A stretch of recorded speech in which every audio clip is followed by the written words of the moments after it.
Assalamualaikum warahmatullahi wabarakatuh. Selamat pagi kami ucapkan kepada yang terhormat, dosen pengampu mata kuliah Kimia Farmasi Dasar, Ibu Fitriani. Perkenalkan, kami kelompok 5 akan memaparkan materi diskusi kami tentang ibuprofen. Adapun anggota dari kelompok 5, yaitu antara lain, saya Aldira Dina Pratamiu dengan NIM 111, Diah Ayu Safitri dengan NIM 113, Siti Nurrahma dengan NIM 114, Berlia Indriawati dengan NIM 115, dan Fikri Zaidan Wibowo dengan NIM 116.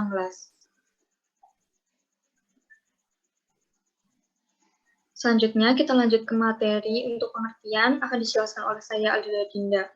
Ibuprofen adalah turunan asam propionat yang dipatenkan pada tahun 1961. Ibuprofen dikembangkan oleh grup Woods di tahun 1960-an.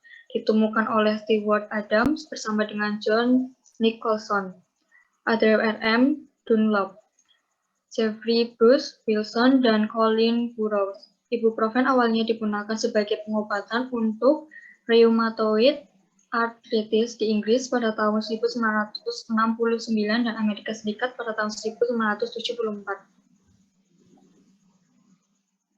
Baik, saya akan melanjutkan materi yang disampaikan oleh Aldira. Berikutnya adalah struktur. Dalam ibuprofen terkandung tidak kurang dari 97% dan tidak lebih dari 103,0% CH13, H18, O2N, dihitung terhadap zat anhidrat. Namun, kimia ibuprofen adalah asam 2,4-isobutyl etnil propionat dengan berat molekul 200,6,29 G per mol. Dan rumus molekul CH13 H18O2. Ibuprofen seperti turunan 2-arilpropionat lainnya termasuk ketoprofen, flurbiprofen, neprosen, dan lain-lain. Berisi stereocenter di posisi alfa dari propionat. Berikutnya adalah kelarutan. Ibuprofen berbentuk seperti serbuk harbur putih hingga hampir putih, berbau khas lemah. Ibuprofen praktis tidak larut dalam air, sangat mudah larut dalam etanol, dalam metanol, dalam aseton, dan dalam kloroform. Sukar larut dalam etil asetat. Ibuprofen hanya sedikit larut dalam air. Kurang dari 1 mg ibuprofen larut dalam 1 ml air, namun jauh lebih mudah larut dalam alkohol atau campuran air. Baik, selanjutnya saya akan melanjutkan materi dari Diah Ayu Safitri, yaitu tentang mekanisme kerja. Ibuprofen bekerja dengan menghambat enzim siklooksidase sehingga konversi asam arakidonat menjadi terganggu. Ada dua jenis siklooksidase yang dinamakan COX1 dan COX2. COX1 terdapat pada pembuluh darah, lambung, ginjal, sedangkan COX2 keberadaannya diinduksi oleh terjadinya inflamasi oleh sitokin dan merupakan mediator inflamasi. Aktivitas antipiraktik, analgesik, dan antiinflamasi dari ibuprofen berhubungan dengan kemampuan inhibisi COX2. Dan adapun efek samping seperti pendarahan saluran cerna dan kerusakan ginjal adalah disebabkan inhibisi COX1. Ibuprofen menghambat COX1 dan COX2 dan membatasi produksi prostaglandin yang berhubungan dengan respon inflamasi. Baik, saya akan melanjutkan materi yang tadi. Yang selanjutnya yaitu metode. Yang pertama, ada alkalimetri kadar. Ibuprofen dapat ditetapkan secara titrasi menggunakan larutan NaOH 0,1 N dengan indikator phenolphthalein. Metode ini didasarkan pada perpindahan proton dari zat yang bersifat asam.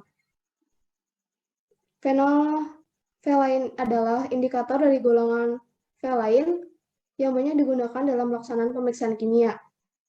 berupa habur putih yang mempunyai karangan lakton. Indikator ini suka larut dalam air, tapi dapat bereaksi dengan air sehingga cincin laktonnya terbuka dan membentuk asam yang berwarna. Yang kedua, secara spektrofotometri UV-VIS, jika dilihat dari strukturnya, ibuprofen memiliki gugus kromofor yang dapat menyerap radiasi pada daerah ultraviolet. Kadar ibuprofen dalam sediaan tablet dapat ditetapkan kadarnya secara spektrofotometri ultraviolet karena memiliki serapan maksimum dalam larutan basah dan panjang gelombang 265 nanometer.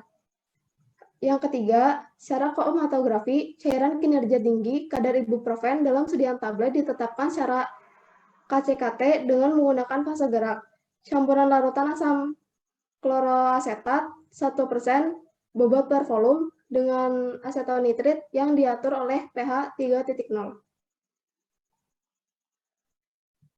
Selanjutnya hubungan sifat fisikokimia dengan kompabilitas dan stabilitas obat. Stabilitas ibuprofen. Nama resmi ibuprofen, nama lain ibuprofein, ibuprofen, ibuprofenas, ibuprofene, ibuprofeno, ibuprofenum. Nama kimia 2,4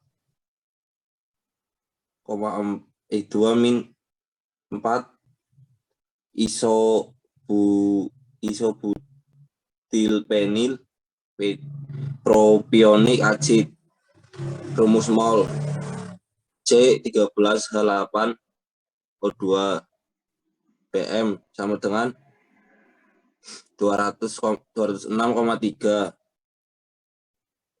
Pemberian serbuk kristal putih hingga hemer putih berbau khas lemah. Kelarutan saat mudah larut dalam etanol, metanol, aseton, dan kloroform. Sukar larut dalam etil asetat, praktis tidak larut air. pH 2-6. Stabilitas stabil, mudah terbakar, kompatibel dengan oksidator kuat. Titik lebur 75 sampai 78 derajat Celcius. Indikasi analgesik, antiinflamasi, non steroid. Wadah dan penyimpanan, simpan di tempat yang sejuk dan kering dalam wadah tertutup rapat.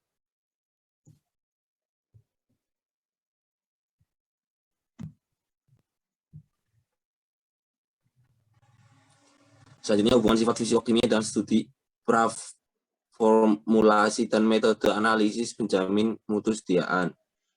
Hubungan struktur aktivitas dan hubungan struktur kuantitatif, struktur kimia dan aktivitas biologi melalui parameter sifat fisik, yaitu parameter lipofilik, elektrolit, dan sterik dengan bantuan statistik.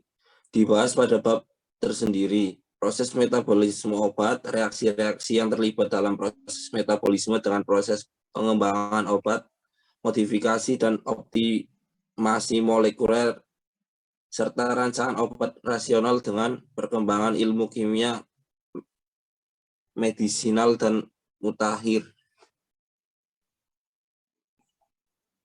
Sekian presentasi dari kelompok kami. Jika ada yang perlu ditanyakan, dapat menuju forum diskusi yang sudah disediakan. Kurang lebih mohon maaf. Wassalamualaikum warahmatullahi wabarakatuh.